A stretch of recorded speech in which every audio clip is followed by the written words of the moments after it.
avant l'intervention de Bernard Goltz, je vous passe un petit film récréatif.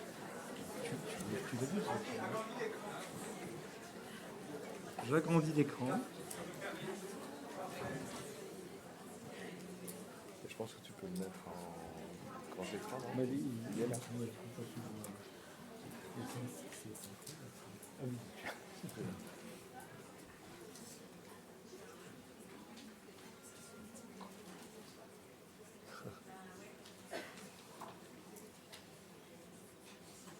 Les mains, le regard. Ouais.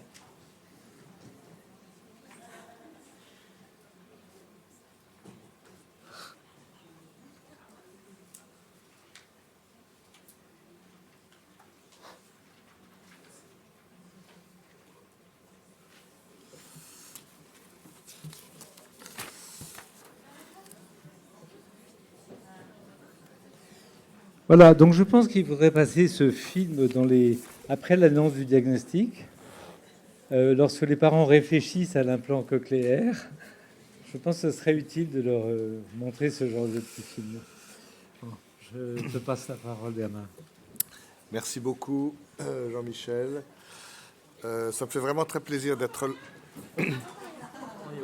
J'ai encore rien dit de décisif.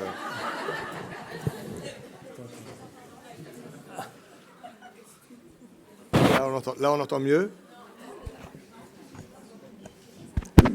C'est bon. Et là, oui. Voilà.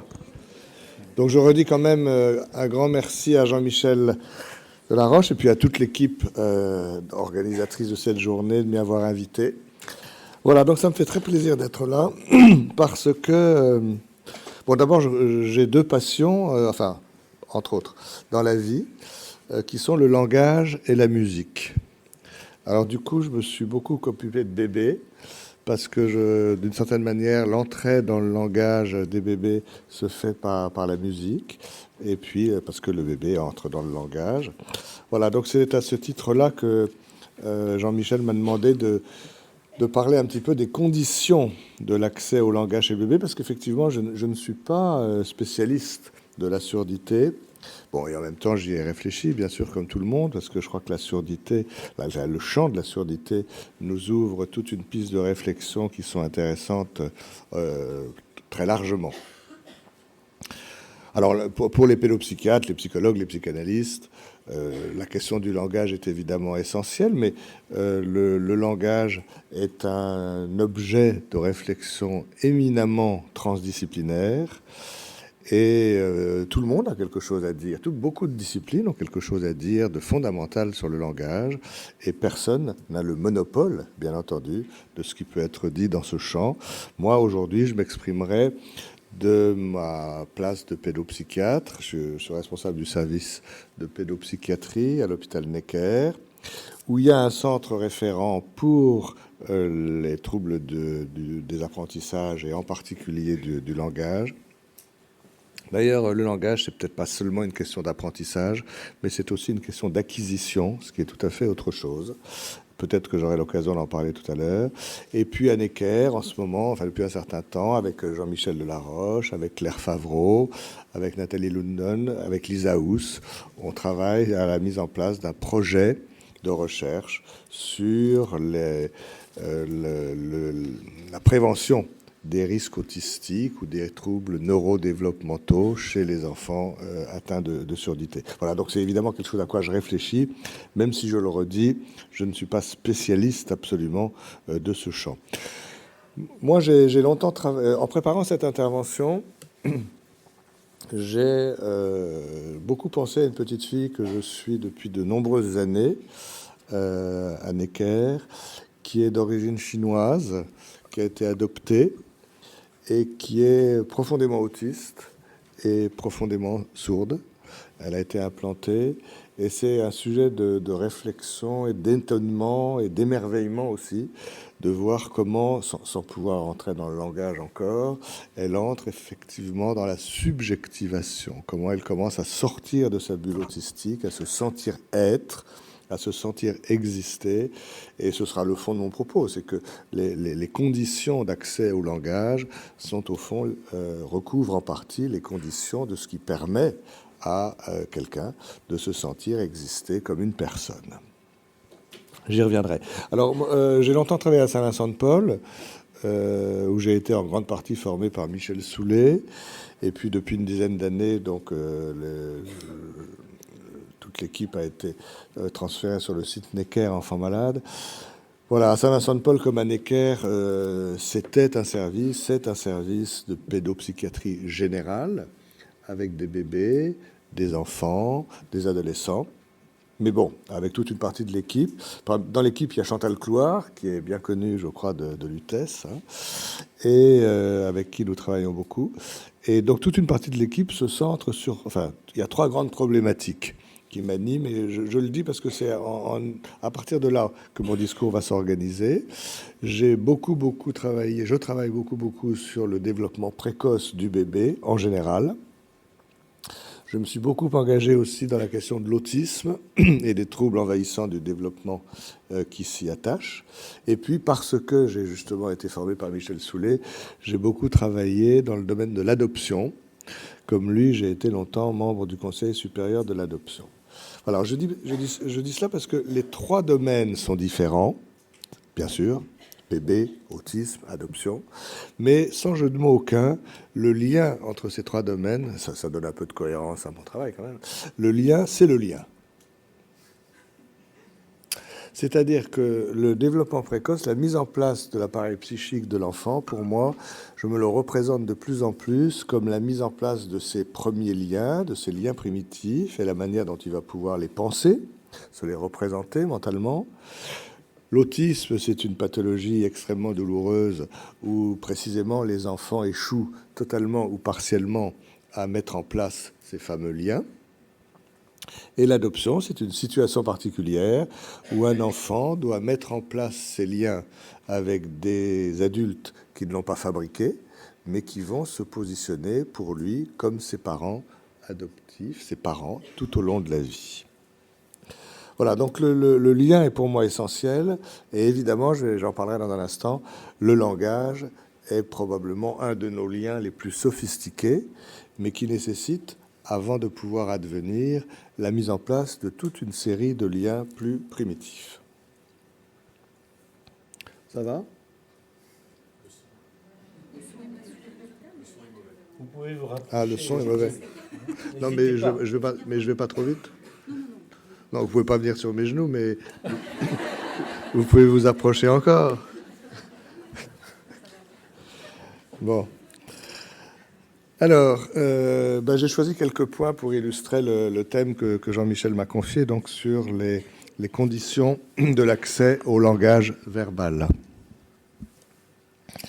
Je voudrais d'abord faire remarquer que ce qu'on appelle l'appareil de langage, c'est-à-dire ce qui sert à parler, ça part des poumons, il y a toutes les voies aériennes supérieures, il y a le tractus pharyngé, la langue, les dents, la bouche, les lèvres, etc. C'est quand même intéressant de remarquer que cet appareil de langage est composé de toute une série de parties du corps qui servent d'abord à autre chose. Les poumons servent à respirer bien avant de servir à parler. On parle principalement sur de l'air expiré. Il y a quelques langues qui utilisent de l'air inspiré, mais c'est relativement plus rare. Voilà, enfin, en tout cas, les poumons servent à respirer bien avant de servir à parler. Et on pourrait le dire de toutes les parties qui composent cet appareil de langage, y compris les cordes vocales, qui n'ont pas qu'un rôle de vocalisation. Voilà. Alors, c'est intéressant d'un point de vue psychanalytique, parce qu'en quelque sorte, l'appareil de langage vient se greffer sur un système corporel qui d'abord sert à d'autres grandes fonctions vitales de l'organisme, la respiration, mais aussi l'alimentation, la déglutition, etc. Et ça fait vraiment penser à la théorie de l'étayage en psychanalyse, où on dit la relation vient se greffer sur la satisfaction des besoins. Il y a quelque chose comme ça dans le langage. L'appareil de langage vient se greffer, s'étayer, s'organiser sur des parties du corps qui assurent d'abord d'autres fonctions vitales, puisque bien entendu le langage ne viendra que dans un temps second. Ce qui montre bien tout de suite, alors moi ça m'importe dans mon métier, que le langage est plutôt du côté de la demande et du désir, alors que la respiration, la déglutition, etc., sont du côté du besoin et des grandes fonctions du corps. Alors c'est vrai qu'on peut vivre sans parler, c'est très dommage, mais on peut vivre sans parler, alors qu'on ne peut pas vivre sans manger, ni respirer. Mais l'appareil de langage vient se greffer sur ces différentes fonctions parties du corps qui assurent d'abord d'autres fonctions vitales. La deuxième réflexion que je voulais vous proposer, très précoce aussi dans le développement, c'est de réfléchir ensemble à ce qu'on appelle, quel est le premier objet pour un bébé. Quand on dit objet, c'est au sens du français classique du XVIIe siècle, quelque chose qui est investi psychiquement, hein, l'objet de mon amour, l'objet de mon ressentiment, l'objet. Alors, quand on pose cette question à des psychanalystes purs et durs, les psychanalystes purs et durs, en général, on veut dire les psychanalystes qui ne s'occupent que d'adultes, hein, comme si ceux qui s'occupaient d'enfants étaient par essence impurs et mous. Voilà. Donc moi, je m'occupe et d'adultes et d'enfants, mais je me sens pas impur et pas mou spécialement. Voilà. Mais donc, quand on pose cette question à des psychanalystes classiques, c'est vrai que là, depuis des années, des décennies, la première réponse qui vient, quel est le premier objet? C'est le sein. Alors c'est vrai que le sein est important. Le sein est important.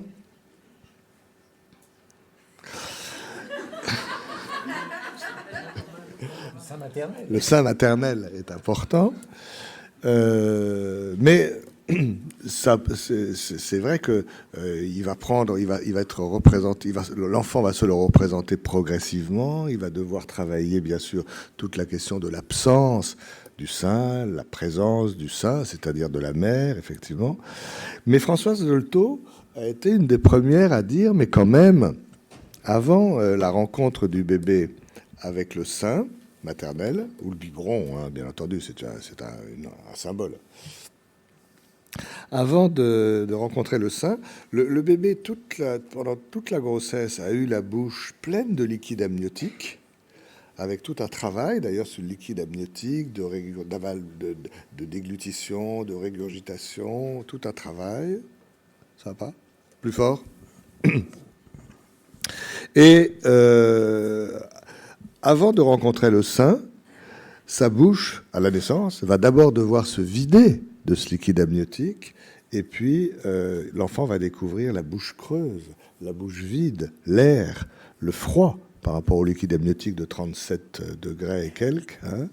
Voilà. Et donc Françoise Dolto avait proposé l'idée d'un stade aérien qui viendrait s'intercaler entre le fonctionnement de la bouche pendant la grossesse et la rencontre avec le sein ultérieurement.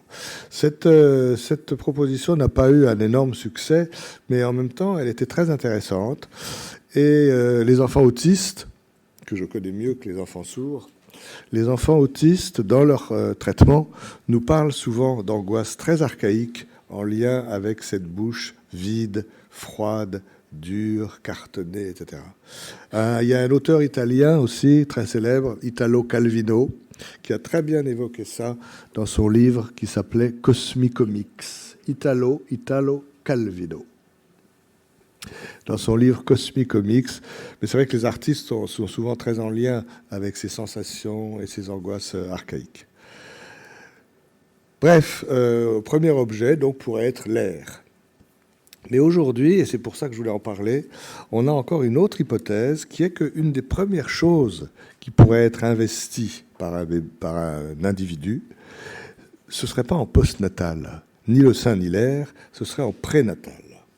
Et ça, je pense que c'est vraiment important à partager ensemble dans un endroit comme ici.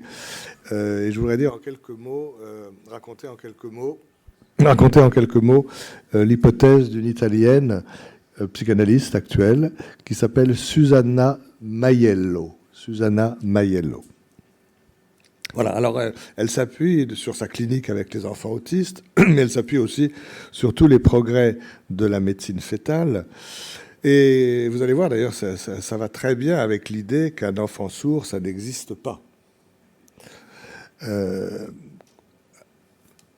Les progrès de la médecine fœtale nous ont montré que pendant la grossesse, les sensorialités commencent à s'installer au niveau cérébral dans un ordre très particulier, toujours le même, c'est une séquence développementale. Je donne souvent aux étudiants l'acronyme qui ne veut rien dire mais qui est facile à retenir, TOGAV, T-O-G-A-V. C'est toujours dans cet ordre-là que ça se met en place, le toucher d'abord, le tact, l'olfaction, le goût, et seulement en fin de grossesse, l'audition et la vision. Donc c'est intéressant parce que ça montre que les sensorialités s'organisent d'abord au niveau des sensorialités proximales. Il faut être tout près de la chose pour la toucher, la sentir ou la goûter. Et c'est seulement en fin de grossesse que vont se mettre en place les sensorialités distales, l'audition, la vision, qui sont justement faites pour voir et entendre de loin. Et bien entendu, les enfants autistes ont beaucoup plus de mal avec les sensorialités distales qui signent la distance, alors que leurs objets autistiques sont très souvent dans le toucher, l'olfaction et le tact, comme pour nier la séparation.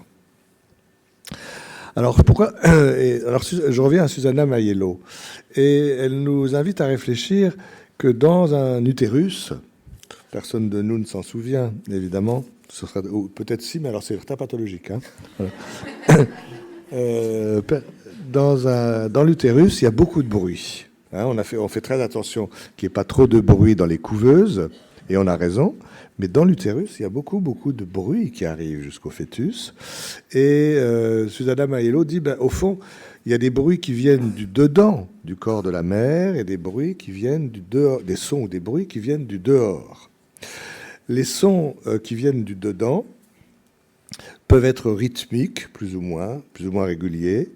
Les bruits du cœur de la mère, les bruits des gros vaisseaux, les bruits de sa respiration. Hein, c'est pas tout à fait régulier, mais c'est quand même rythmique. Voilà. Et puis il y a des sons qui viennent du dedans du corps de la mère, mais qui ne sont pas réguliers, qui sont les sons de son appareil digestif, par exemple. Voilà. Et puis du dehors, alors ces sons-là naissent dans le corps de la mère et ils vont aller jusqu'au fœtus en traversant les tissus du corps de la mère, en traversant la paroi utérine et en mettant en vibration le liquide amniotique que le bébé va ressentir par la peau très vite, puisque TOGAV, le tact est la première sensorialité à se mettre en place. Et de ce point de vue-là, les fœtus sont un peu comme des petits dauphins. Hein, il y a d'ailleurs une grande connivence dans nos légendes et dans nos histoires entre l'humain et les dauphins, parce que les dauphins, on a longtemps cherché les oreilles des dauphins, mais les dauphins n'ont pas d'oreilles, ils ont simplement une énorme peau extrêmement sensible qui a donné lieu à beaucoup de recherches, chez les militaires en particulier, qui voulaient comprendre comment les dauphins entendent si bien sous l'eau, alors que nous, on a beaucoup de mal. Eh bien, en fait, ils entendent ils ont une peau très vaste et très sensible. Et ça donne tout à fait raison à Maurice Merleau-Ponty, qui disait déjà il y a longtemps, la peau, c'est la grande oreille. Voilà. On entend d'abord par la peau. C'est pour ça que c'est vrai, il n'y a pas d'enfant sourd totalement, puisque l'audition cutanée existe, et existera sans doute tout au long de notre vie. Voilà, donc ces sons du corps maternel, qui naissent à l'intérieur du corps maternel, vont aller jusqu'au fœtus. Et la dernière étape, c'est la mise en vibration du liquide amniotique. Et puis, il y a les sons de l'extérieur, tous les sons qui entourent la mère. Alors là, il y a tout ce que vous voulez dans l'environnement. Les bruits, les sons, les voix, les choses régulières, les choses irrégulières. Elles vont toutes arriver jusqu'au fœtus aussi, mais d'abord, elles traversent la paroi cutanée, la paroi abdominale. Puis après, elles ont le même chemin que les autres stimulations sonores dont j'ai parlé tout à l'heure.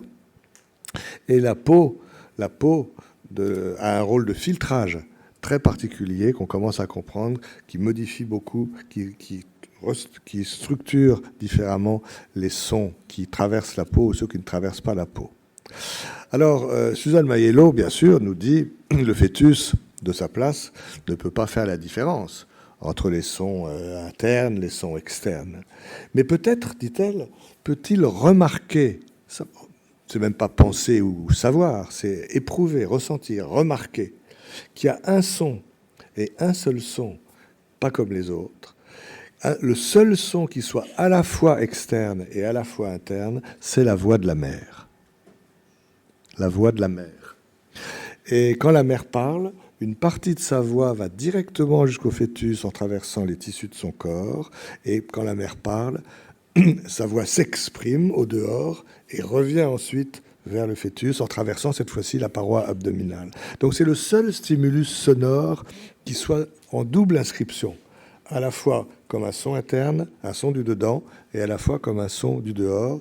Et Suzanne Maiello dit, mais au fond, c'est un stimulus pas comme les autres, imprévisible. De temps en temps, la mère parle, de temps en temps, la mère ne parle pas, discontinu, et sur lequel le fœtus n'a pas la maîtrise.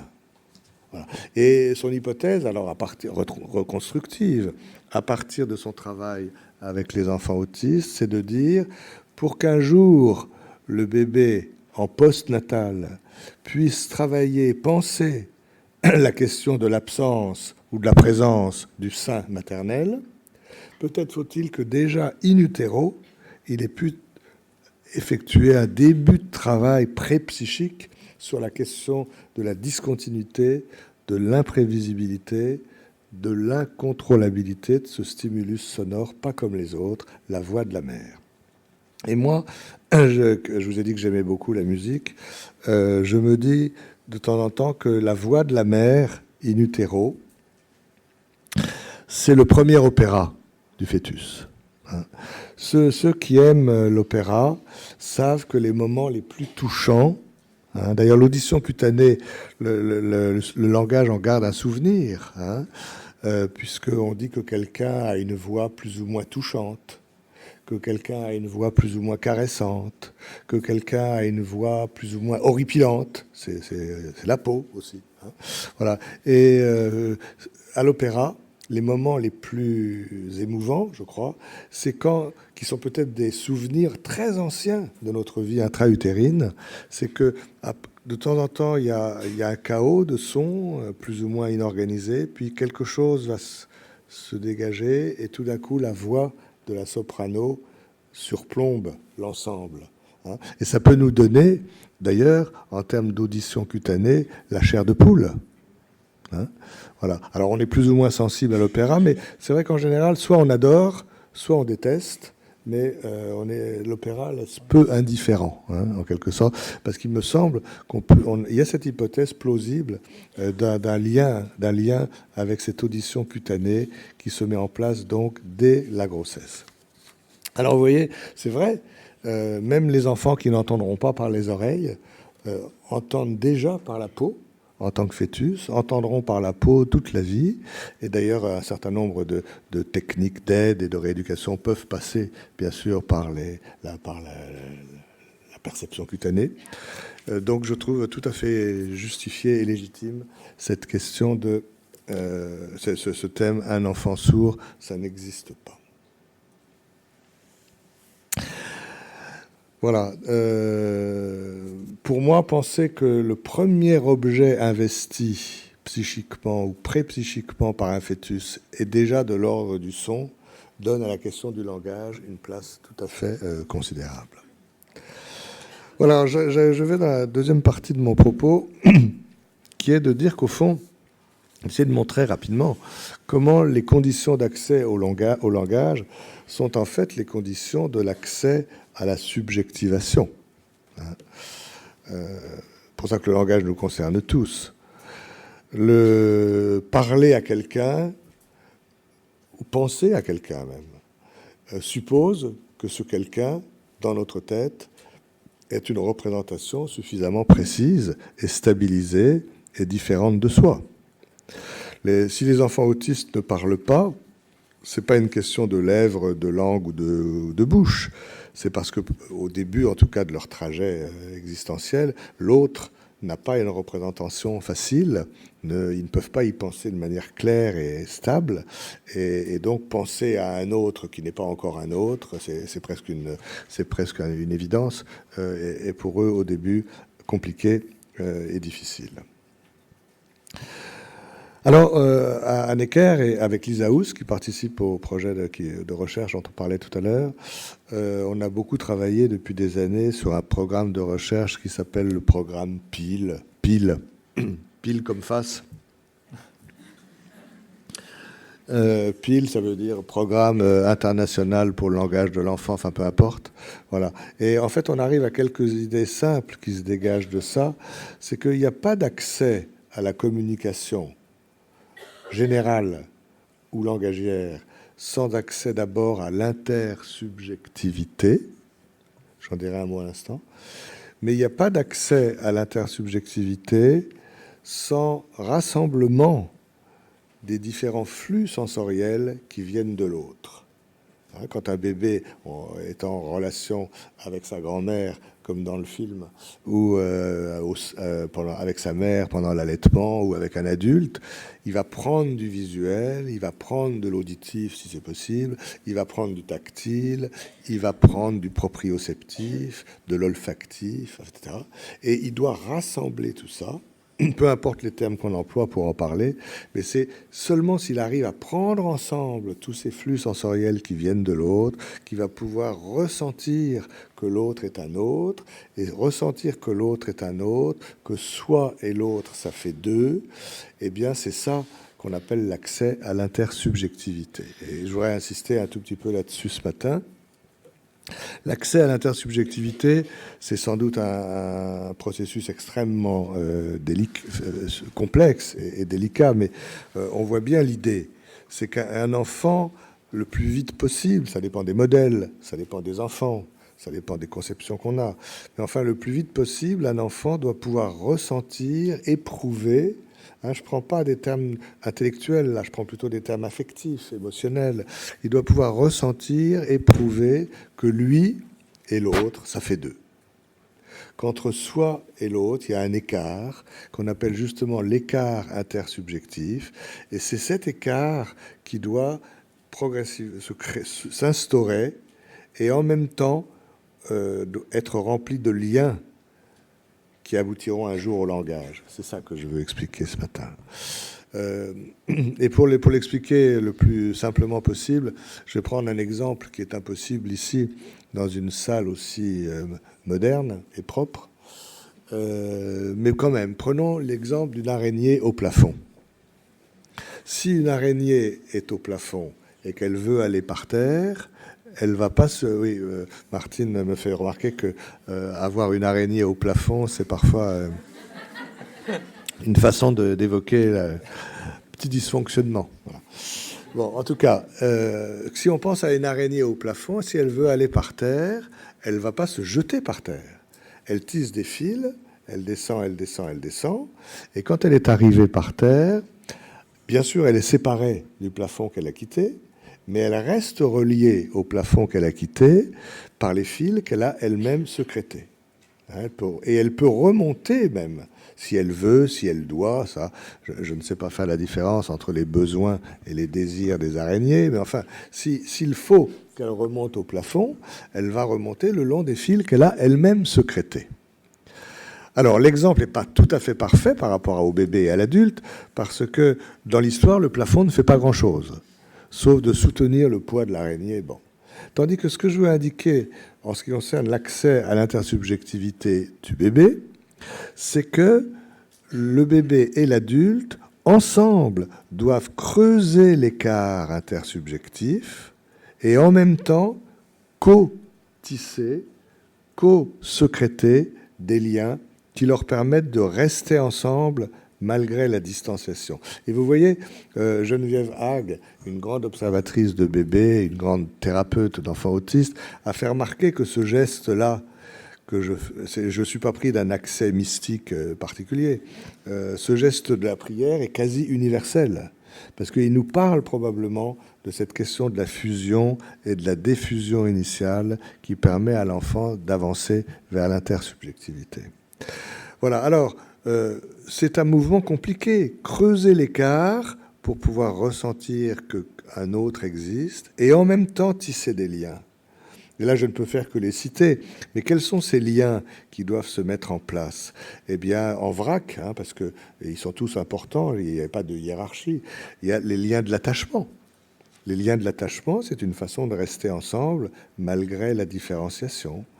Un peu après, il y aura les liens de l'accordage affectif, l'harmonisation des affects, que Daniel Stern a beaucoup travaillé, qui permettent à la mère et au bébé de rester en phase émotionnelle. Savoir, chacun sait si l'autre est triste ou gai, malgré la distanciation qui se met en place.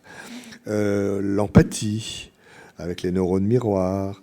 Les psychomotriciennes, s'il y en a dans la salle, connaissent bien la notion de dialogue tonique. Le dialogue tonique ou tonico-émotionnel, c'est aussi une façon pour la mère et le bébé de rester en lien d'interaction tonique malgré la différenciation progressive.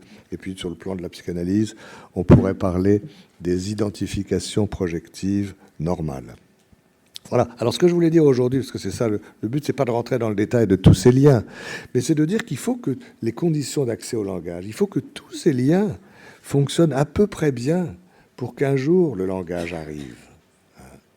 Et probablement chez les enfants autistes, ces liens sont massivement échoués. Alors certains enfants autistes ne creusent même pas l'écart. C'est les enfants autistes les plus graves. L'autisme de Kanner. Ces enfants-là n'ont même pas idée qu'un autre existe, ce qui est une souffrance incommensurable pour les parents. Et puis d'autres enfants autistes, ou ceux qui ont commencé déjà à aller mieux, creusent un peu l'écart, mais ratent les liens. Et donc, ils savent qu'on existe, ils voient bien qu'ils ne sont pas eux, qu'ils ne sont pas tout à eux seuls, mais ils n'ont aucun moyen de rester en lien avec nous. Dans les réunions de synthèse, ce sont ces enfants autistes qui ont creusé l'écart, mais qui ont raté les liens, dont on dit ils sont loin. Ben oui, ils sont loin. Ils sont loin de l'autre côté de la rive de l'écart intersubjectif, mais ils n'ont pas les liens. Comment se détacher sans se perdre? C'est ça l'enjeu du développement précoce. Et il faut que tous ces liens fonctionnent à peu près pour que le langage arrive. Ce qui veut dire aussi, je crois que ça c'est une réponse quand même au titre qui m'a été proposé, c'est que quand le langage ne se met pas en place, les causes sont à rechercher bien avant l'âge d'apparition normale du langage. C'est pas parce qu'il s'est passé quelque chose à 15 mois ou 18 mois, c'est parce que quelque chose a raté bien avant dans l'établissement de ces liens primitifs. Et bien entendu, les enfants dysphasiques ne sont pas autistes, mais peut-être que les autistes ratent tous ces liens et s'écartent en se perdant, alors que les enfants dysphasiques, et on a un énorme travail devant nous, sans doute selon les différents types de dysphasie, ratent certains liens et pas tous, mais ont du mal quand même à aller jusqu'au langage.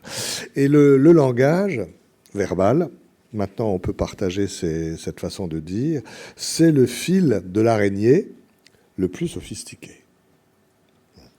Et parler, alors je ne sais pas si vous allez trouver ça triste ou beau, mais c'est comme ça. Voilà. Parler, quoi qu'on dise, c'est un constat d'écart intersubjectif. Je ne peux pas parler ni penser à l'autre sans m'être d'abord distancié. En psychanalyse, on appelle ça le deuil de l'objet primaire, peu importe. Chaque fois, quoi qu'on dise, même si c'est pour dire qu'est-ce qu'on se comprend bien, qu'est-ce qu'on s'entend bien, qu'est-ce qu'on s'aime, le fait même de parler veut dire toi et moi, ça fait deux. Parce que le langage est le fruit de l'intersubjectivité et de cet écartement. Et ce qui est triste ou beau, ou comme ça, c'est que même quand on dit à quelqu'un « je t'aime », on dit « je t'aime » pour essayer de signifier quelque chose de la fusion, mais au moment où on dit « je t'aime », c'est que justement, on n'est pas dans la fusion. Alors quand on dit que les plus belles histoires d'amour sont muettes, chacun ses goûts, mais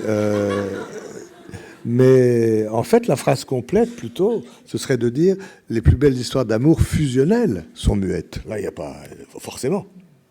Mais les plus belles histoires d'amour, pour moi en tout cas, c'est les histoires d'amour qui sont par moments fusionnelles et donc silencieuses, et quelques petits moments de diffusion, ne serait-ce que pour pouvoir dire « je t'aime », puisque même le « je t'aime » est un constat d'écart intersubjectif.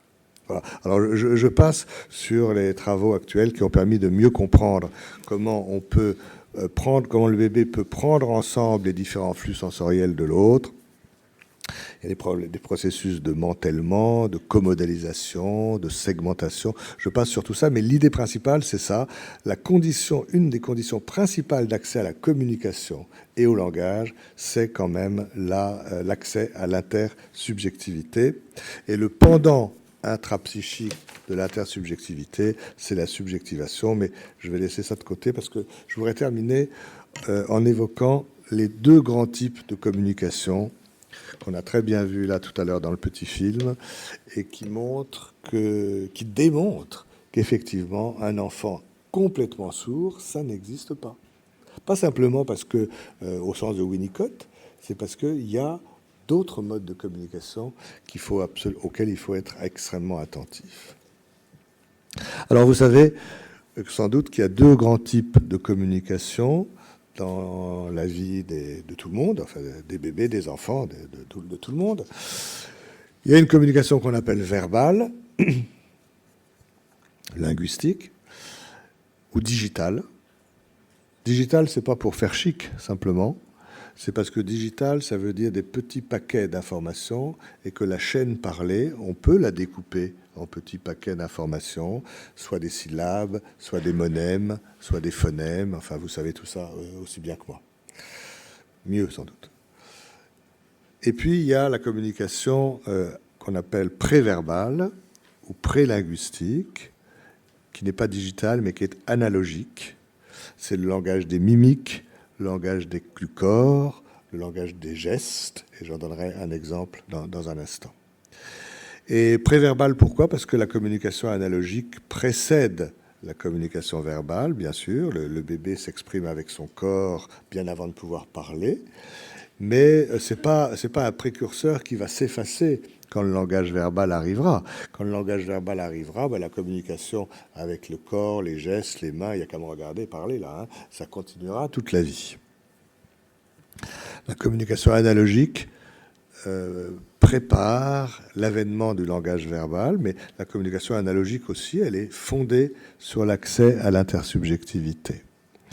Et les psychanalystes ont pris l'habitude, les purs et durs, ont pris l'habitude de n'écouter que le langage verbal, mais en réalité, nous devons aussi écouter, entre guillemets, aussi le langage du corps, le langage de l'acte, et quelqu'un comme René Roussillon y insiste beaucoup actuellement. Alors, ces deux modes de communication, tous les opposent, puisque le langage verbal, il est supporté par l'hémisphère cérébral majeur, le gauche, c'est chez les droitiers, et il va surtout véhiculer des concepts. Alors que le langage du corps, des mimiques, des gestes, est supporté par l'hémisphère cérébral mineur, le droit chez les droitiers, et qu'il va surtout véhiculer, pas seulement, mais surtout véhiculer des affects et des émotions. Voilà. Et la grande force du langage verbal, ça aussi, c'est comme ça, mais je trouve ça beau. C'est que dans le langage verbal réunit les deux types de communication, puisqu'il y a d'un côté, quand on parle, la chaîne parlée, qui est digitale, segmentable, les mots que je choisis, les phrases que j'organise, et en même temps, il y a la musique du langage, la prosodie, le timbre, le débit, l'intensité, les silences, etc. La musique du langage qui double, qui est comme l'ombre portée de ce que l'on dit et qui véhicule beaucoup d'affects et d'émotions. C'est tout le travail de l'acteur. Un même texte digital va pouvoir être dit de manière très différente, analogiquement, par chacun d'entre nous. Et le bébé, Jean-Michel Delaroche a eu la gentillesse de reprendre cette idée dans l'argument. Le bébé, probablement, va entrer dans le langage, d'abord, plutôt par la partie musicale, plutôt que par la partie mot à mot, stricto sensu, parce qu'il est d'emblée très sensible au langage, à la musique du langage, et la musique du langage qui l'entoure. Donc il ne faut pas qu'il soit entouré que de gens mélancoliques. Si un bébé n'est entouré que de gens mélancoliques qui ne disent rien, c'est pas très très favorable. Mais il faut aussi qu'il soit entouré par des gens qui, mélancoliques ou non, s'intéressent aux premières vocalises du bébé, qui les vocalises du bébé ne sont pas encore des mots, ce sont des premières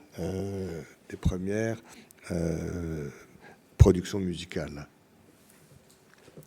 Voilà, alors donc le langage humain conjoint une partie analogique et une partie digitale. Il y a du verbal et du non-verbal dans le verbal lui-même. Voilà, mais ce que je voulais essayer d'expliquer, et là ça fonctionne aussi chez les futurs enfants, chez les enfants sourds ou futurs enfants sourds, c'est que cette communication analogique, elle est très vite extrêmement riche si on regarde bien les choses. Et je voudrais prendre un exemple qu'on appelle, que Geneviève Vague, dont je parlais tout à l'heure, a décrit et qu'elle appelle les boucles de retour. Les boucles de retour. Boucles de retour. Boucles comme là, comme les cheveux. Les boucles de retour. Voilà. Quand les bébés commencent à arriver à l'intersubjectivité, 4, 5, 6, 7 mois, peu importe, quand ils viennent de passer un bon moment interactif avec quelqu'un, leur mère ou un adulte, un petit peu comme la petite fille, là, ils sont encore dans les bras de la mère, quasiment, juste après. Et ils vont assez souvent, si on regarde bien, maintenant qu'elle nous l'a dit, on le voit facilement, ils vont faire un geste avec leurs mains qui part vaguement de leur tête et qui fait une boucle vers l'autre et qui revient. Boucle de retour. Voilà. Geneviève Vague a dit beaucoup de choses là-dessus. Elle dit par exemple que l'humanité a mis très très longtemps à savoir qu'on pensait avec notre cerveau, pas seulement, mais enfin quand même. Voilà. Mais maintenant que les adultes le savent, les bébés sentent assez vite qu'il se passe que la tête est une partie du corps un peu particulière, qu'il se passe là-dedans quelque chose d'un peu spécial. Voilà. Et donc ils viennent de vivre un bon moment harmonieux, interactif, un jeu, un échange. Et juste après, ils font ce mouvement-là. Et Geneviève Vague dit, c'est comme si dans leur petit théâtre corporel, comportemental, ils voulaient nous montrer. Elle dit même, ils veulent nous démontrer. Ça, c'est peut-être un petit peu trop intentionnel et délibéré. Mais enfin, ils veulent nous montrer qu'ils ont compris ce qui vient de se passer dans ce bon moment d'échange. Parce qu'ils commencent à se différencier. Et justement, sans se lâcher. Et ils veulent montrer qu'ils ont compris ce qui se passe dans la relation, dans le bon moment qu'ils viennent de vivre. C'est qu'ils ont envoyé quelque chose d'eux vers l'autre pour toucher l'autre au fond, et l'autre leur a renvoyé quelque chose dans la relation, comme la grand-mère tout à l'heure. C'est-à-dire une boucle et qu'il y a une espèce, il faut chercher chez l'autre dans la communication un point de rebond que peut-être les enfants autistes ne trouveront jamais. Voilà. Et alors évidemment, ce geste-là, c'est ce qui circule en premier dans la communication entre tout le monde, enfin entre bébé et adulte, ce sont les émotions. Et les émotions, le mot même d'émotion fait allusion à ce mouvement. Émouvoir, se mouvoir vers l'extérieur, envoyer quelque chose dehors et attendre le retour qui vient de l'autre. C'est un mouvement des mains qu'on va garder toute la vie. Alors plus ou moins selon les personnes, plus ou moins selon les cultures, mais personne ne peut vraiment parler en étant complètement immobile. Tout ce que je vous dis là, je pourrais le dire absolument sans bouger les mains, mais vous trouveriez ça bizarre, et moi aussi d'ailleurs, mais enfin vous trouveriez ça bizarre, sauf dans certaines techniques théâtrales ou tragiques. Mais sinon, tous, on parle avec des mouvements des mains, y compris les hommes politiques. Je vous donne ce petit truc-là pour qu'il vous soit moins énervant. En fait, les hommes politiques font un discours comme ça très pseudo-rationnel, logique, intellectuel, adulte, et sans s'en rendre compte, avec les mains comme ça, ils nous racontent indéfiniment ce qu'ils ont découvert à 5 mois. C'est-à-dire que la communication, c'est pas que du verbal. La communication, c'est des figurations corporelles, pré-symboliques, qui signalent à l'autre la circulation des émotions. Alors il se trouve que là, il y a peu de temps, dans un colloque de Cerisy, il y a quelques années, j'avais rencontré un grand chef d'orchestre français qui s'appelle Gilbert Ami, qui est d'ailleurs dans l'autre domaine, qui est mariée avec une psychanalyste d'enfants autistes, Dominique Ami. Et on avait parlé un petit peu de tout ça. Et donc, je vous ai dit que j'aimais beaucoup la musique. En fait, j'avais un peu hésité à être médecin ou chef d'orchestre. Donc, voilà, donc j'aime bien parler au chef d'orchestre. Voilà. Et on s'est retrouvé sur la question des mains. Et on a écrit un petit livre qui s'appelle Mains de bébé, mains de chef d'orchestre, une danse mutuelle. Mais l'idée qui est sortie dans une maison d'édition dirigée par Chantal Clouard, d'ailleurs, avec des photos, des très jolies photos, je trouve. Voilà. Et enfin, l'idée, et je crois que ça va bien avec la question de la surdité et de la difficulté de l'accès au langage verbal, c'est que toutes ces figurations corporelles pré-symboliques, elles existent même chez le futur enfant sourd, et que le langage des mains est à double sens. Avec les mains, le bébé dit quelque chose à la mère, je vais essayer de le raconter, et le chef d'orchestre dit quelque chose de lui-même à ses musiciens. Mais les mains du bébé ou les mains du chef d'orchestre sont aussi là pour traduire, exprimer, figurer quelque chose qui vient de l'autre, de la mère pour le bébé. Le bébé, avec ses mains, non seulement dit quelque chose de lui à sa mère, mais il informe sa mère de quelque chose qu'elle lui envoie. Et c'est la même double circulation entre le chef d'orchestre et ses musiciens. Et je terminerai là-dessus, parce que bien sûr, je me suis centré sur l'ontogénèse du langage, sur les conditions d'accès au langage, en insistant beaucoup sur l'intersubjectivité. J'ai pas du tout parlé de la phylogénèse du langage, c'est un autre sujet. Mais quand même, ce qu'on sait aujourd'hui, c'est que, et c'est intéressant pour les gens qui signent, justement, c'est que dans l'évolution des espèces, la zone cérébrale qui est devenue notre aire de Broca était la zone cérébrale des mouvements des membres supérieurs chez les grands primates qui nous ont précédés. Voilà, donc on ne peut pas parler sans les mains parce que notre communication verbale s'appuie sur le langage gestuel, mimique, corporel, etc. Et par ailleurs, parler avec les mains, c'est aussi rappeler que notre langage verbal d'aujourd'hui s'enracine dans une origine très lointaine qui relie très profondément nos membres supérieurs et notre langage verbal. Alors, la communication analogique est très ancienne. Les grands primates ont parlé sans doute avec leur corps bien avant d'entrer dans le langage verbal. Elle est très ancienne, beaucoup plus ancienne que le langage verbal. Bion, le psychanalyste Bion, qui avait un grand sens de l'humour, disait, et qui n'était pas pur et dur, lui qui vraiment... voilà. Bion disait, mais les psychanalystes devraient quand même se méfier un petit peu du langage verbal. Le langage gestuel, le langage du corps, le langage des actes, le langage des émotions est beaucoup plus ancien et peut-être beaucoup plus au point.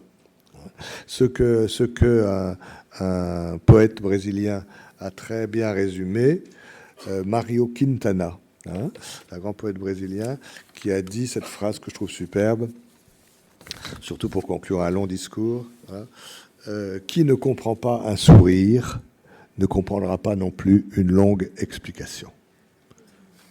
Je vous remercie beaucoup de votre attention. Merci beaucoup.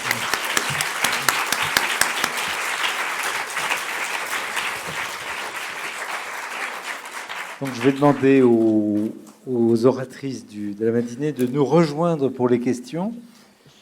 Et à la table, je vais préparer un micro pour les interprètes et pour la salle. Et en attendant que tout cela se mette en place, te poser juste une petite question en t'écoutant. Bernard, je me disais que quand tu disais parler, quand tu parlais de verbe, évidemment, ça peut tout à fait s'appliquer à la langue des signes. Et aussi toute cette démonstration que tu fais sur les différents types de langage, même si peut-être il y a un peu plus d'analogique en langue des signes qu'en langage oral, vocal. Voilà. Et la question que je voudrais te poser en attendant que nos collègues arrivent, c'est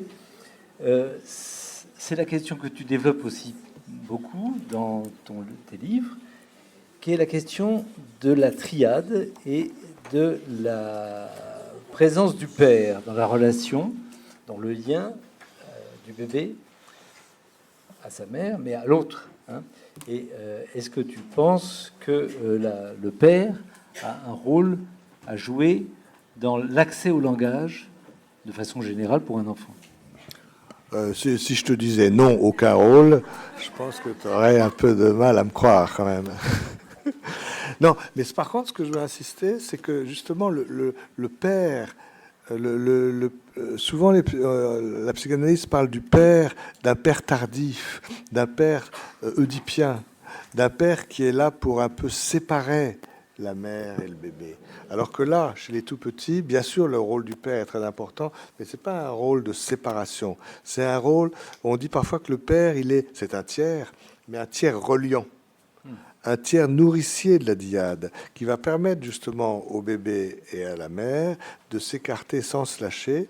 Et certains pères sont de très bons traducteurs des messages entre la mère et le bébé. C'est-à-dire que c'est pas un tiers qui coupe, c'est un tiers qui relie, mais c'est déjà un tiers nécessaire, absolument. Qui sépare et qui relie. Donc question à la salle, il faut que les interprètes aient un... Voilà, c'est bon. Et puis donc nos oratrices sont là pour y répondre. Vous vous présentez, hein, s'il vous plaît. Bonjour, je m'appelle Catherine Vella, je suis présidente de l'Association nationale de parents d'enfants sourds, ayant fait le choix de la langue des signes comme mode de communication et d'éducation. J'ai trouvé, enfin, là c'est un petit peu difficile de reprendre le fil après l'intervention de Monsieur Gols parce que ça m'a évoqué beaucoup de choses. J'ai un petit garçon qui n'est que dans la langue des signes. Et à la dernière colo où il a participé avec des enfants entendants, on m'a dit que c'était le plus bavard de la colo.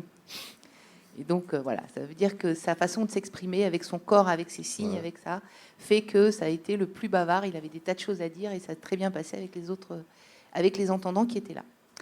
Non, moi ma question, c'est parce que j'accueille beaucoup de familles. J'ai beaucoup de familles au téléphone de la France entière et souvent des familles qui vont pas bien parce que dans le dépistage de la sourdité dont vous parliez tout à l'heure, peut-être qu'effectivement ça peut apporter des progrès, mais moi ce que j'ai l'impression c'est qu'il n'y a qu'un accueil médical, même si vous, psychologue, vous en faites partie. J'ai l'impression que les familles, moi celles que je reçois, celles qui me téléphonent, celles qui m'écrivent, sont perdues dans un discours médical, médicalisé, et n'ont pas une vision de leur enfant qu'à travers ce discours médical. Et c'est quand même très problématique, parce que moi, les familles que j'accueille, alors je ne sais pas si... Parce que, mais j'ai l'impression qu'avec mes collègues des autres associations nationales, on a un peu vécu la même chose. On a des familles qui sont perdues et qui ont surtout, une fois que l'enfant a quelques années de plus que les 3 ans dont on parlait tout à l'heure, une très mauvaise image, une image négative de leur enfant. C'est-à-dire que moi, ce qui m'a frappé, c'est qu'ils ont l'impression que souvent, un plan qui ne fonctionne pas, ils avaient tout misé sur l'oralisation et du coup, leur enfant est incompétent. C'est pas ils n'ont pas relativisé du tout l'appareillage, qu'il soit interne ou externe. Moi, j'ai vu des parents en larmes quand je leur disais, mais votre enfant, oui, voilà, il oralise pas, mais il va s'exprimer avec la langue des signes, et puis il va pouvoir faire ci. Et les parents disent, mais non, il est sourd, donc il peut rien faire. Mais si, il peut faire plein de choses. Donc je ne sais pas dans l'accueil, comment ça se passe. Est-ce qu'ils rencontrent des adultes sourds, ces enfants dans vos hôpitaux, qui leur permettent de se projeter dans l'avenir, de dire, écoute, sourd finalement. On peut faire plein de choses, on a plein de potentialités, il n'y a aucun problème. Après, l'appareillage, c'est une autre chose. Il y a un problème éducatif. Mais du coup, dans tout ça, entre 0 et 3 ans, il est où l'éducatif? Il est où la personne qui va parler d'autre chose que de réparation? Elle est où la personne qui va donner une image positive de l'enfant, pouvoir se projeter dans l'avenir? Moi, les familles, je ne sais plus. Enfin, je m'interroge vraiment sur ce dépistage et sur les conséquences graves. Moi, quand je reçois une famille qui a un bébé de 3 mois et qui me dit que depuis les 3 mois de son bébé, il vit un enfer à cause de la sourdité. Mais il est juste sourd, le bébé, c'est rien, ça. Qu'un parent qui a un enfant cardiaque me dise ça, je le comprends. Parce que je l'ai vécu et je comprends que ça soit... c'est autre chose. Mais un enfant sourd, ça devrait être l'amour, le bien, la communication, l'échange, comme on a vu tout à l'heure dans la vidéo. Donc je ne sais pas s'il ne faudrait pas réinterroger ce qu'il y a après le dépistage, parce que là, les dégâts, moi, je les trouve de plus en plus prégnants, à ce niveau de manque de confiance des parents en eux-mêmes, manque de confiance dans leurs parents, et pas de projection dans l'avenir, parce que pas de rencontre avec d'adultes sourds qui vont bien et qui ont une vie tout à fait normale. Je trouve que c'est une vraie question. Donc, qui veut répondre parmi les...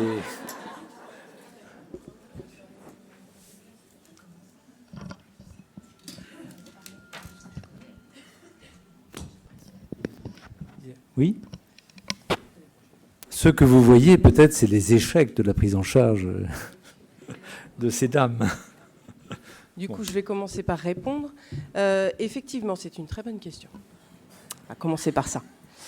C'est une remarque qu'on peut se faire, oui, quand on est dans un hôpital. Effectivement, la priorisation, elle est le regard médical. On est bien d'accord. La question s'est déjà posée à l'hôpital d'Amiens de savoir si on pourrait faire intervenir effectivement un professionnel sourd, un adulte sourd, de façon à pouvoir effectivement donner une image qui soit un peu différente et peut-être un regard aussi, enfin plus qu'un regard, une approche. La réponse généralement de l'administration dans ce cas-là est non, parce qu'on est dans le monde médical et que dans ce cas-là, la justification, c'est effectivement d'avoir psychologue, assistante sociale, infirmier, médecin, et on s'arrête là. Donc même pour avoir, par exemple, mettons un éducateur, je me rappelle d'une personne qui avait postulé effectivement en tant qu'éducatrice pour faire partie de l'équipe pluridisciplinaire, ça nous avait été refusé. Voilà. Donc là, c'est compliqué. Par contre, ce que j'ai essayé, moi, de vous expliquer, de vous faire passer, c'est la question du relais. Le relais, il se fait rapidement, normalement. En tout cas, on essaye. L'avantage, voilà, l'avantage en province, ouais, peut-être, je ne sais pas. L'avantage, effectivement, qu'on a au niveau de Rouen, c'est, et du coup, je vais laisser Florence en parler, c'est la question du CAMS. Sur Amiens, nous, effectivement, on n'a pas de CAMS. Alors, on a un CAMS, mais qui est neuropédiatrique principalement, donc il ne reçoit pas ou quasi pas d'enfants sourds, sauf s'ils ont des problèmes neuro en plus. Donc moi, j'ai effectué un travail de relais avec le CESAD d'Amiens. Et le CESAD, ils ont toute une partie d'accueil SAFEP, c'est-à-dire tout petit. Donc quand le relais se fait bien et se fait rapidement, parfois on peut effectivement le faire très rapidement, un peu moins que 5 mois, qui est le délai d'attente moyen d'un dossier MDPH. Généralement, les enfants sont pris en charge très rapidement, de façon globale, avec effectivement la possibilité de pouvoir rencontrer des adultes sourds, etc. Puisque dans le SAFEP, il y a des adultes sourds, il y a des éducateurs, et on travaille autre chose que dans le médical, il me semble, dans les CESAD. Je vais laisser parler Florence pour ce qui est du CAMS. Donc évidemment, on peut parler que de ce qu'on connaît. Donc nous, comme ce que j'ai essayé de retransmettre, effectivement, c'est qu'à Rouen, on travaille en lien avec le CHU, l'ORL pédiatrie. C'est-à-dire que nous, on a vraiment les chirurgiens avec qui on fait les staffs, les audioprothésistes, les orthophonistes du CANSP, du CESAD et du CRA de Beethoven viennent au staff. Et donc, les enfants sont suivis. Et puis, les enfants, ils voient des adultes sourds, les parents, au centre Beethoven, avec des éducateurs sourds, signants. Voilà. Et puis, il arrive aussi, en ORL pédiatrie où je travaille, on reçoit aussi des adultes sourds pour une histoire de bureau. Et donc, en fait, tout ça, ça fait un mixage qui fait que les enfants sourds, les adolescents, les adultes se côtoient à Rouen. Je ne peux pas vous expliquer ça autrement. Et ce que j'ai essayé de retransmettre dans le témoignage du CANSP, c'est loin d'être parfait. Hein, attention, on n'a pas cette omnipotence de croire que c'est parfait, mais ils sont en lien, les uns et les autres, d'une certaine façon. À Rouen. Oui. Voilà. Mais moi, je voulais aussi, poser une question qui relaie peut-être celle qui vient d'être posée, ou c'est peut-être une autre formulation. C'est comment est-ce que le diagnostic précoce de surdité qu'on doit aux parents, hein, la question n'est pas de faire de la rétention de diagnostic, mais comment est-ce qu'on pourrait faire en sorte que ce diagnostic de précoce de surdité ne gêne pas toute la communication analogique dont j'ai essayé de parler? Comment est-ce qu'on pourrait soutenir ça, accompagner, hein? Mais je n'ai pas de réponse, hein, c'est ma question. Hein. La question, elle est centrale. Alors, on a appelé de nos voeux, il y a quelques années, la création d'un centre d'information sur la surdité qui soit réellement pluraliste, qui pourrait être à disposition des parents. Donc, il y en a quelques-uns. Je crois qu'il y a un centre national de Mais bon, voilà, on m'annonce qu'il n'existe plus. Mais je crois qu'il y a vraiment la place, à ce moment de la vie, après le diagnostic de la surdité, d'un autre que l'équipe hospitalière. C'est-à-dire que l'enfant, sa famille, ne soit pas en position duel, mais qui est un tiers possible, un tiers qui est un autre discours que le discours médical, qui est sans doute nécessaire, mais il faut aussi qu'il y ait un discours humain sur la surdité, hein, sur le choix des langues, etc. On le voit bien quand on voit cette grand-mère avec son bébé. Hein.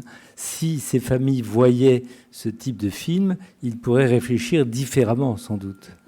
Dans la première intervention, c'était Madame... oui.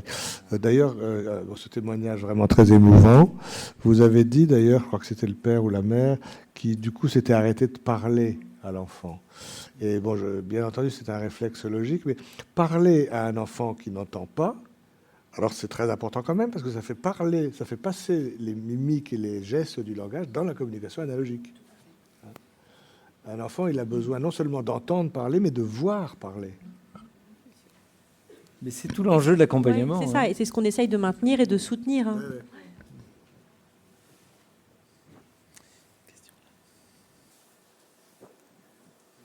Bonjour, je m'appelle Jean-Luc Cavallero, je suis médecin. Plus Ça va près. être plus près. Voilà. Je suis médecin, je fais du dépistage et parfois un diagnostic de surdité. Alors moi, je voulais dire que quand on est médecin, on a... Le professeur Goltz est médecin aussi, je crois. Oui, c'est un délire. Donc, quand on est médecin, il y a des choses qu'il est essentiel d'intégrer. Tout ce que nous a dit M. Goltz m'a passionné ce matin. Et puis, on a quelque part, nous aussi, une formation. Nous ne sommes pas psychologues spécialistes de la surdité, éducateurs sourds, mais c'est d'autres responsabilités de tenir compte de ces aspects d'intersubjectivation, etc. Et que nous-mêmes, en tant que médecins, c'est essentiel qu'on soit formés et qu'on soit capable de travailler sur l'avenir de l'enfant sourd que l'on a diagnostiqué, sur le présent, sur tous ces éléments-là. Alors, c'est à mon avis, une nécessité absolue, parce que malheureusement, quand on fait du dépistage, on se rend compte qu'entre le moment du dépistage et le moment du diagnostic, il peut se passer beaucoup de temps. C'est dramatiquement long. Nous avons besoin de beaucoup plus de moyens pour ça. Et d'autre part, quand le diagnostic est fait, nous avons un retard considérable pour la prise en charge de l'enfant. Il existe en France des structures fantastiques qui sont totalement adaptées à cette prise en charge, qui s'appellent les SAFEP. On a beaucoup de mal parce qu'on a parfois des autorisations d'admission, c'est compliqué, pas à cause des SAFEP, mais à cause des aspects administratifs des choses. Nous, en tant que médecins, on est en première ligne pour travailler sur ces aspects relationnels, émotionnels, tout ce que les parents ont à nous dire et tout ce que le bébé a à nous dire, on doit, nous, en tant que médecins, travailler dessus. Parce que malheureusement, les choses, j'espère, vont changer, mais c'est actuellement, dans le temps présent où nous sommes, c'est très difficile pour nous.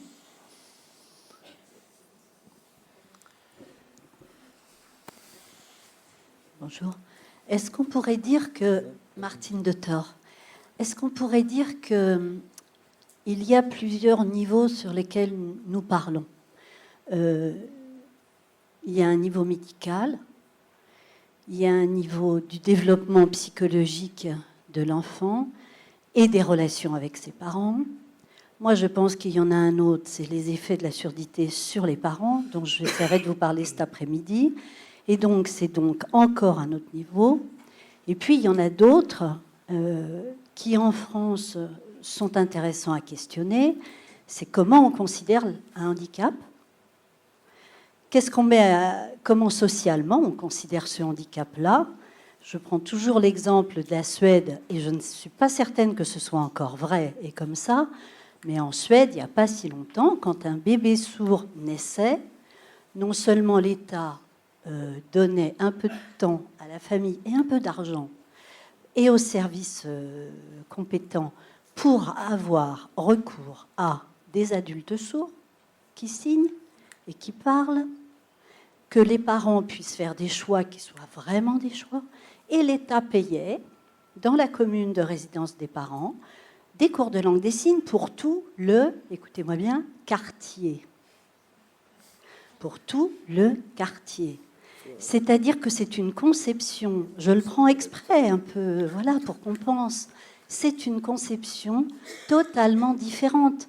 Alors vous allez me dire, ah oui, mais ça c'est politique. Ben oui, le handicap, c'est toujours politique.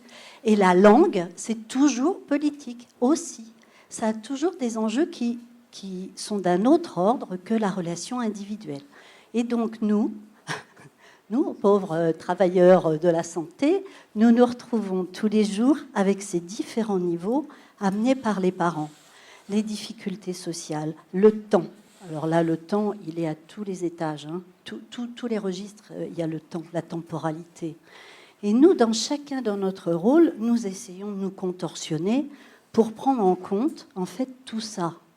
Donc c'est forcément bien compliqué. Donc évidemment, nous, comme psy, on insiste plus, on met plus la lumière sur certaines choses. De toute façon, il nous faut du temps. Et ce que dit monsieur qui vient d'intervenir et qui est médecin, il dit, nous, on prend, c'est notre responsabilité, on fait ça. Mais excusez-moi, mais avec 2 rendez-vous ou 3 rendez-vous, je sais pas quoi, on n'est pas des magiciens. Il faut le temps, si on ne l'a pas, on ne fait pas. On ne peut pas, c'est tout. Voilà. À part Dieu, qui est maître du temps, quoi. Je veux dire, donc c'est une vraie question, la temporalité, à mon avis. Pour ceux qui ne la connaissent pas, Martine de Thor est psychologue, psychanalyste et travaille à l'UTES. D'autres questions ?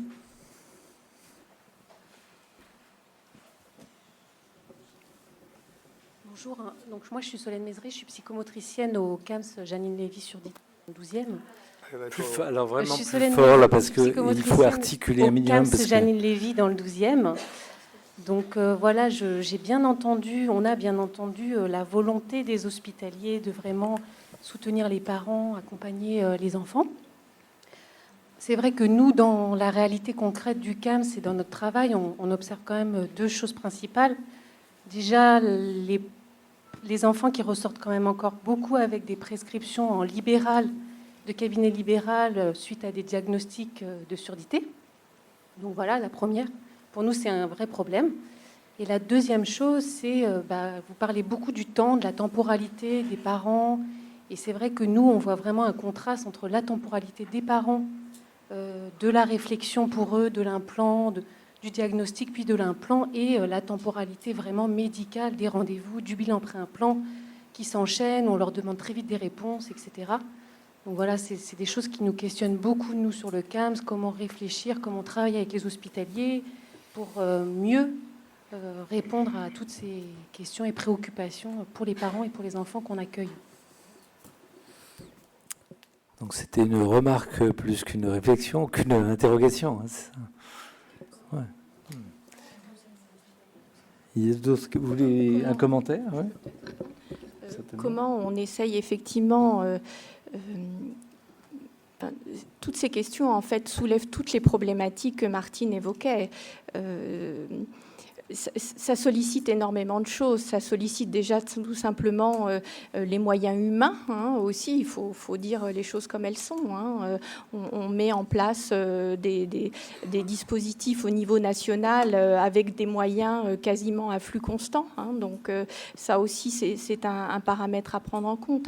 Après, tout à fait, effectivement, l'aspect médical prend au départ le dessus parce que le diagnostic, il est d'abord médical. Ensuite, effectivement, les différents intervenants vont être présents auprès de la famille, après aussi en fonction des problématiques aussi de ces familles. Et puis, ce que l'on essaye au maximum, c'est d'essayer qu'il y ait un relais le plus vite possible auprès d'une équipe équipes qui soient aguerries à l'accueil des enfants qui ont une surdité et aguerries à l'accueil des parents à qui l'on annonce un diagnostic de surdité. Après, au niveau géographique, je pense que c'est très inégal. Au niveau parisien, sur l'Île-de-France, je pense que c'est un peu particulier. À la fois, on a la chance d'avoir beaucoup de structures, et en même temps, ces structures-là, malgré tout, elles sont en nombre minimum par rapport au nombre d'enfants. Et on voit aussi, malheureusement, parfois des diagnostics qui sont posés, des parents qui sont adressés à des structures de soins, de terrain, et qui ne peuvent pas accéder à une prise en charge parce que là aussi, on se heurte à des problèmes purement administratifs d'attente de notification de la MDPH. Et ça, c'est un vrai problème. Après, votre question aussi soulève le fait que, au niveau de la prise en charge au niveau des centres, et vous parliez des prises en charge en libéral, il n'y a pas forcément la volonté de la part des équipes médicales et hospitalières en particulier d'adresser forcément les parents vers des professionnels libéraux. C'est aussi parfois le choix des parents. Alors vous me direz choix ou non choix, j'en sais rien, mais parfois simplement l'aspect géographique va aussi conditionner les choses. On a parfois des familles qui habitent dans des déserts médicaux, des déserts paramédicaux, et les seuls relais, mais dans le terme seul, c'est pas péjoratif de ma part, ce sont des professionnels libéraux. Et même sur l'Île-de-France d'ailleurs, et je pense en particulier au département de la Seine-et-Marne, qui est extrêmement mal dépourvu, et certains de nos confrères pourraient en témoigner. Mal pourvu. Mal pourvu, mal dépourvu, oui, pardon. Beau lapsus encore. Voilà, exactement. Donc, et puis, il y a aussi des parents, et ça, je crois qu'il faut ne pas l'oublier, qui, lorsqu'on leur parle de la surdité, eh bien, pour eux, il y a quelque chose, évidemment, d'effrayant, même si, a priori, la surdité, c'est rien. Pour des familles, même une surdité légère peut être quelque chose d'excessivement traumatisant. Donc, je crois que c'est pas forcément par rapport au degré de surdité aussi que le vécu va être proportionnel. Et on a des familles qui ne pourront pas entendre l'indication d'aller éventuellement vers une structure pluridisciplinaire qui accueille ces enfants sourds. Voilà. Alors, on y travaille, évidemment, parce qu'il y a des enfants pour lesquels eh bien, on souhaite qu'il y ait vraiment, et des parents, qu'il y ait une prise en charge pluridisciplinaire autour de ces familles, mais parfois, certaines familles ne le souhaitent pas, pour les raisons qui sont les leurs, et que nous devons respecter. C'est-à-dire que nous devons aussi travailler avec ça, c'est-à-dire entre ce que nous, on suppute être le meilleur, mais en même temps, à quel titre est-ce qu'on peut considérer que le meilleur est celui-là pour cet enfant, et en même temps aussi faire avec ce que les parents souhaitent. Bonjour. Une question ici. J'ai une question. Alors, je suis moi-même maman d'un bébé de 8 mois qui s'appelle Léo et qui a une surdité profonde. Donc, voilà, tout ce que vous évoquez, c'est tout frais et c'est quelque chose qu'on vit actuellement. Moi, ma question aujourd'hui, c'est donc effectivement, on n'a eu qu'un suivi médical. Après, on est des parents très curieux, on est allé chercher plein d'informations. J'ai notamment contacté Catherine Vella, enchantée. Donc voilà, on a beaucoup échangé et ça, je dirais que ça nous a fait du bien de pouvoir discuter avec des gens qui ont des implants cochléaires, avec des parents qui sont des parents d'enfants sourds. Mais la prise en charge initiale, on ne nous a jamais parlé de cancer, on ne nous a jamais parlé de CESAD. Je suis allée à la MDPH, on a déposé donc, le dossier avec des tas de papiers, tous les examens médicaux qu'il a fait. On m'a dit le délai de traitement, c'est entre 4 et 5 mois. Et là, vous aurez de nos nouvelles. Moi, je me suis renseignée, donc j'ai demandé effectivement une prise en charge auprès d'un CESAD sur Ramonville. Je sais qu'en plus, sur Toulouse, voilà, on a des classes bilingues, il y a plein de choses qui sont faites. Mais à aucun moment, on ne nous a parlé de tout ça. Si je n'étais pas allée chercher les informations, on nous a dit ne vous inquiétez pas, Léo va entendre et il va parler. Excusez-moi, vous allez sur Internet, quand vous tapez enfants sourds, vous trouvez le réseau Ramsès. Ce n'est pas très difficile et vous nous appelez, vous nous envoyez un mail et on vous raconte plein de choses sur la surdité. Il faut aller effectivement chercher l'information et en plus on a un peu peur d'aller sur Internet parce que quand on cherche quelque chose, là on est dans un milieu très médicalisé au départ et on se dit je vais chercher des choses médicales sur Internet, je vais trouver des choses affreuses, et c'est difficile de faire la part des choses sur Internet, parce qu'on peut trouver tout et n'importe quoi. Mais on peut vous y aider en tout cas. On a une petite expérience de cela. Jean-Michel, moi je vais parler de notre expérience sur notre hôpital. Ce que vous évoquez, par rapport à ce que vous évoquez, pardon, quand un diagnostic est posé, la famille n'est pas lâchée dans la nature. C'est-à-dire qu'on essaye au maximum qu'il y ait un relais qui soit opéré. Et nous, très fréquemment, les médecins prennent leur téléphone, contactent une structure de soins, contactent un audioprothésiste si éventuellement il y a un appareillage qui doit être proposé. Donc il y a vraiment une tentative de faire du lien et de ne pas laisser la famille sans rien. Oui, bon, après...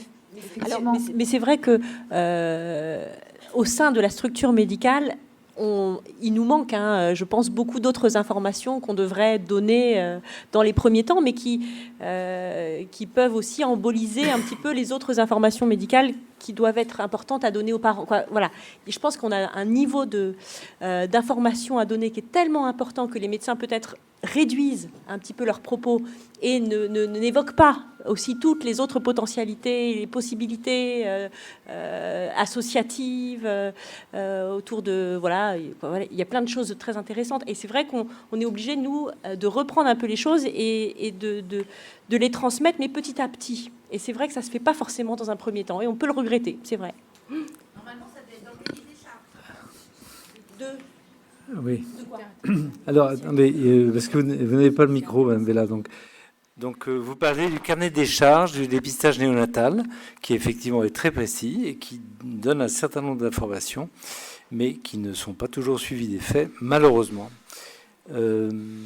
Martial Franzoni, tu te présentes peut-être? Oui, Martial Franzoni, je suis orthophoniste. Au cas où quelqu'un ne te connaîtrait pas dans la salle, ce qui serait fort étonnant. Je suis orthophoniste et directeur du Centre expérimental orthophonique et pédagogique à Paris. Dans le micro. Ça va? Donc, je suis orthophoniste et directeur du CEOP à Paris. Deux ou trois remarques par rapport à ce que disait le docteur Cavallero tout à l'heure. Ce délai entre le dépistage et le diagnostic, ça faisait partie du cahier des charges aussi, souvient-on Jean-Michel. Il est très difficile à vivre par les familles qu'on reçoit. Quand les parents sont en attente, dans l'inquiétude, sans aucune réponse, c'est insupportable. Et les témoignages de parents qu'on a sont légion. Donc il faudrait vraiment agir là politiquement au niveau de Ramsès, mais aussi, je pense, d'autres structures, qu'elles soient nationales, départementales, locales, d'usagers ou de professionnels, pour faire quelque chose. La deuxième catastrophe, c'est le délai d'attente des MDPH. Alors on est souvent hors la loi au CEOP parce qu'on essaye de prendre en charge les parents immédiatement, même si on n'a pas les accords, mais c'est pas normal qu'on soit hors la loi.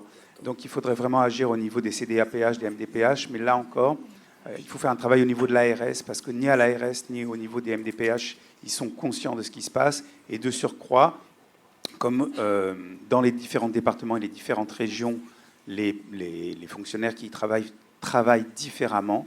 Il n'y a pas inégalité de traitement, il y a une discrimination phénoménale sur le territoire français. Le deuxième point que je voulais aborder, mais très, très vite, c'est que madame, vous parliez de la maman de l'enfant de 8 mois qui a une surdité. Jean-Michel disait il faut aller sur Internet, et c'est vrai que vous avez peur d'aller sur Internet, et vous avez raison, parce qu'il y a souvent des choses monstrueuses sur Internet, mais il y a eu, avec la disparition des CIS, dont on parlait tout à l'heure, des centres d'information surdité qui existaient dans les différents départements, la création d'un centre national qui s'appelle Surdi Info, qui est sur Internet, qui est bien fait. Je pense qu'il faut agir au niveau de toutes les équipes hospitalières pour qu'il y ait des documents, des brochures qui soient dans les salles d'attente, et qu'on forme les médecins à donner au moins cette adresse-là, qui ensuite renvoie au niveau national sur des tas de centres, sur des tas de moyens de communication, que ce soit la LSF, que ce soit le LPC, etc. etc. Donc un site pluraliste et national. Et le troisième point, enfin, qui n'a plus rien à voir, mais là c'est l'orthophoniste qui parle, je suis ravi, professeur Goltz, de vous avoir encore une fois entendu. Vous nous aviez parlé à ACFOS, je suis président d'ACFOS depuis le mois de janvier, en 2006, du corps, de la structuration spatio-temporelle et de la motricité. On avait fait un beau colloque sur motricité et surdité. Et là, j'étais encore ravi de vous entendre parler, parce que vous avez parlé de cette communication analogique. Et je pense que pour des parents entendants d'enfants sourds, c'est un petit peu différent pour les parents sourds-signants d'enfants sourds, mais pour ces parents d'enfants sourds qui, lors de notre première rencontre, ont toujours eu une même question, quasiment à 90%, c'est est-ce qu'elle parlera? Et puis ensuite, quand parlera-t-il ou parlera-t-elle? On met en place, nous, et on a pas mal publié et fait des formations là-dessus, on met en place au CEOP des ateliers qu'on appelle activités et communication, à l'intérieur desquels des enfants tout petits ensemble peuvent avoir des interactions et des constructions qui leur permettent de plus rapidement, en tout cas ça favorise, grâce aux interactions sociales, mettre en place cette communication préverbale.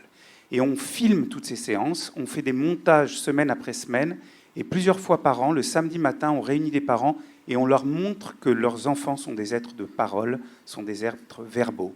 Et que le verbe, même par des gestes, même par une communication prélinguistique, qu'elle soit orale ou qu'elle soit gestuelle, gestuelle linguistique, j'entends langue des signes, elle est précédée par cette communication et que les échanges de leurs enfants sont magnifiques et qui sont porteurs de sens. Et ça renarcissise les parents dans leur rôle et il faudrait que ce soit vraiment divulgué un peu partout.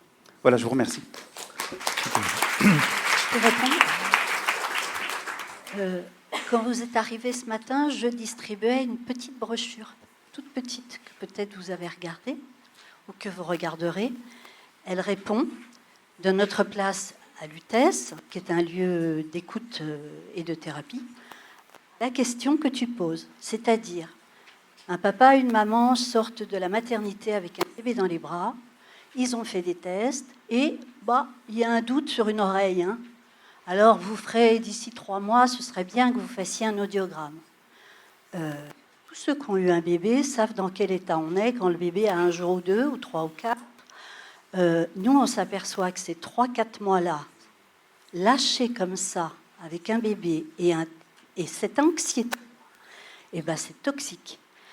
Et donc, c'est super toxique, je suis d'accord avec vous. Et donc, c'est pourquoi on a essayé de proposer aux maternités la petite brochure que je vous ai donnée, de façon à ce que, à la sortie de la maternité, les collègues qui sentent que ça ne va pas pour ses parents, il y a quelque chose qui devrait être parlé, accompagné, contenu, surtout qu'il y a 9 faux sur 10 quand même dans les tests de maternité, il continue à y en avoir 9 sur 10, après vérifique 9 tests faux sur 10. C'est peut-être moins maintenant, c'est peut-être 8. Allez. Ou 7. Allez, négocions. 8 sur 10. Donc, il y a 8 familles sur 10 qui vont être inquiétées pour rien, je traduis. Et donc, pour ces parents-là, on s'est dit qu'un coup de fil, une rencontre, c'était bien. Voilà, ou 2 ou 3, on n'est pas... Voilà. Et donc, je voulais donner, y compris pour tous les gens qui sont en province, parce que je me dis que ça doit exister aussi ailleurs comme question. Voilà. Bon, écoutez, oui, on me fait des signes cabalistiques. Donc, il y a une toute dernière question, alors. Merci. Et ensuite... Je vais faire très court. En fait, c'est juste une remarque, pas une question, mais c'est vrai que... Présentez-vous, oui, pardon, s'il vous je plaît. me présente. Élise Delage, psychologue au CMP Sourds de Lyon, avec l'hôpital Saint-Cyr au Mont-d'Or. C'est le paradoxe saisissant que j'entendais ce matin entre eux, et du coup, ça reprend la question de la temporalité, finalement, entre... parler, donc parler avec tout l'aspect médical, la question de l'implant, etc. Et puis parler avec justement cet écart intersubjectif et puis ces liens qui se retissent et la temporalité dans ces 2 cas-là. Et finalement, je me demandais aussi, mais bon, on ne va pas refaire le monde, mais la question du dépistage, est-ce que ça ne vient pas brouiller cette communication analogique qui peut se mettre en place, y compris avec un bébé sourd et des parents entendants, juste dans un accordage, alors qu'il peut exister dans certaines conditions et dans certaines familles, pas dans d'autres, et c'est pour ça que le dépistage aussi, je pense, a été mis en place, mais où finalement le bébé est assez fort pour apprendre à ses parents à lui parler. Sauf qu'avec cette question du dépistage très précoce, on n'a plus confiance malheureusement en son bébé de manière assez brutale et à l'écouter pour qu'il puisse lui-même nous guider dans comment est-ce qu'on va pouvoir apprendre à communiquer ensemble. Et ça, c'est vraiment très, très, très triste, je trouve. C'est-à-dire que quelque part, le handicap ou la surdité, ou je ne sais pas trop comment on peut appeler cette question du lien, la surdité quand même, on lui laisse pas la chance d'être trouvé, créé dans le lien. Alors ça peut se passer dans certaines conditions, pas dans d'autres. Et voilà, je regrette beaucoup ça. Moi, je mets un petit bémol quand même à ce que vous dites, parce que pour certaines familles, justement, l'enfant étant sourd au moment des premiers mois, l'interaction ou même l'accordage pouvait être un peu compliqué avec des parents qui décrivent justement leur inquiétude sur...